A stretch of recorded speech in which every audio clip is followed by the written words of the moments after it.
ان کے خلاف کہہ لیں یا یہ کہہ لیں کہ عمران خان کے حق میں جو فیصلہ ہوگا وہ یہ دیتے ہیں. تو جج ہیں چیف جسٹس خود عمر تا بدیال صاحب, اور اس کے بعد جسٹس منیب اختر اور جسٹس اعجاز الاحسن.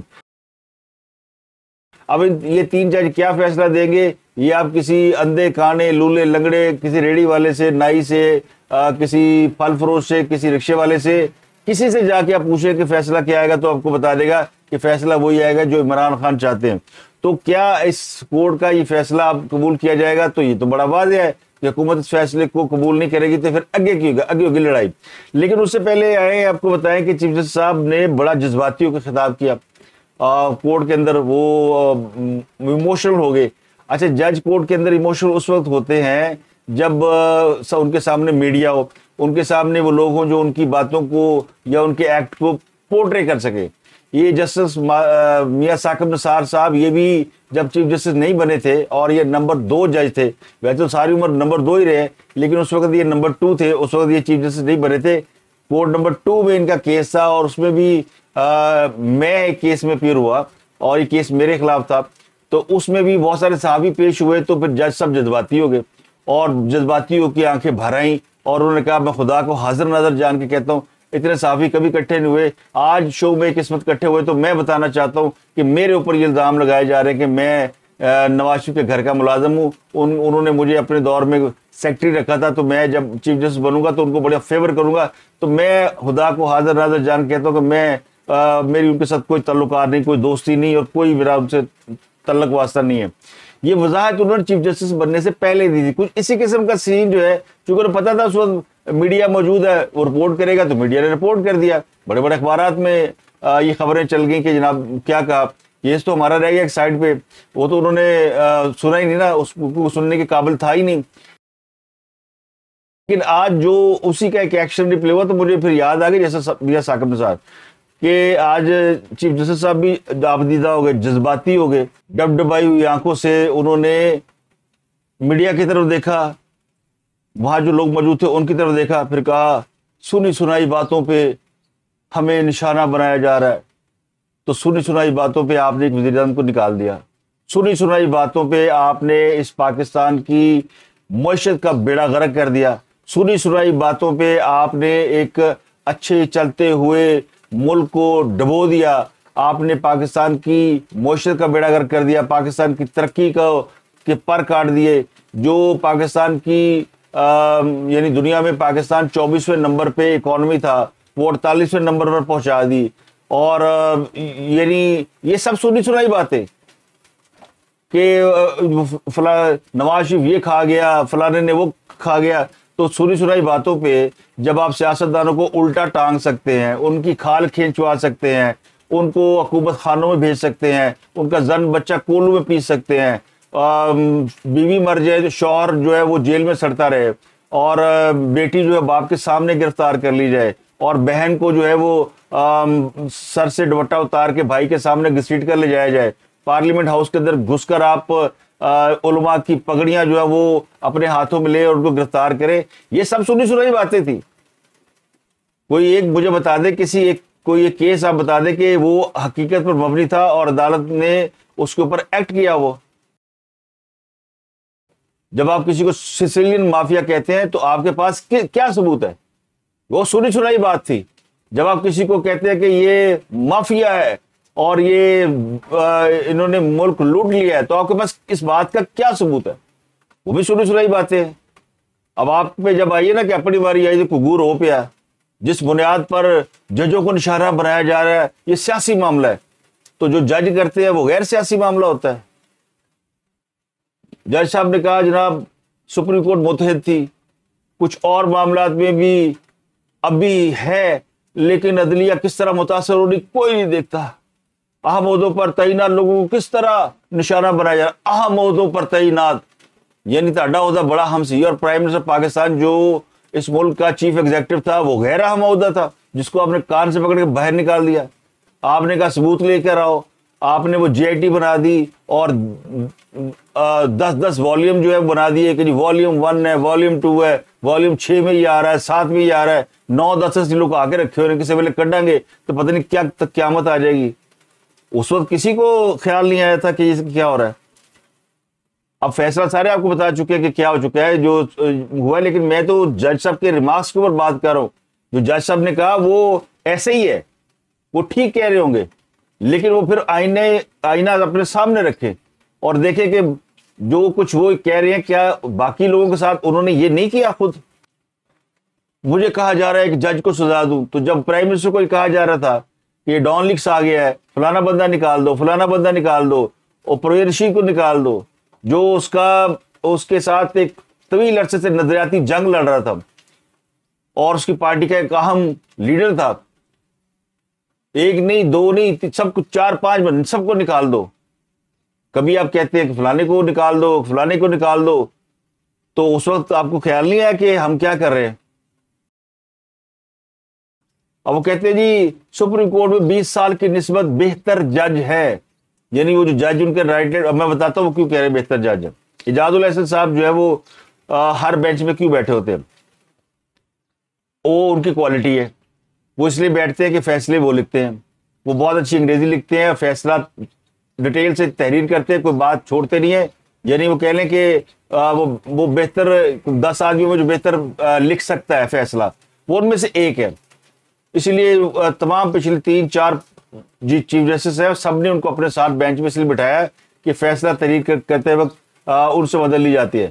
لیکن وہ اتنے کایا جج ہیں کہ وہ بعض ریمارکس بھی فیصلے میں لکھ کے اس کو حصہ بنا دیتے ہیں. یہ جو سسیلین مافیا کا آن ریکارڈ آ گیا, یہ آصف سعید کھوسا نے تو ہو سکتا ہے روانی میں کہا ہو, کیونکہ آصف کھوسا یا کوئی بھی عدالت اس طرح مین نہیں کرتی, لیکن فیصلے میں یہاں لکھا گیا. پھر جس طرح عمران خان صاحب کو صادق کو رمین ڈکلیئر کیا جاتا ہے, یہ بھی اعجاز الحسن صاحب کی تحریر ہے.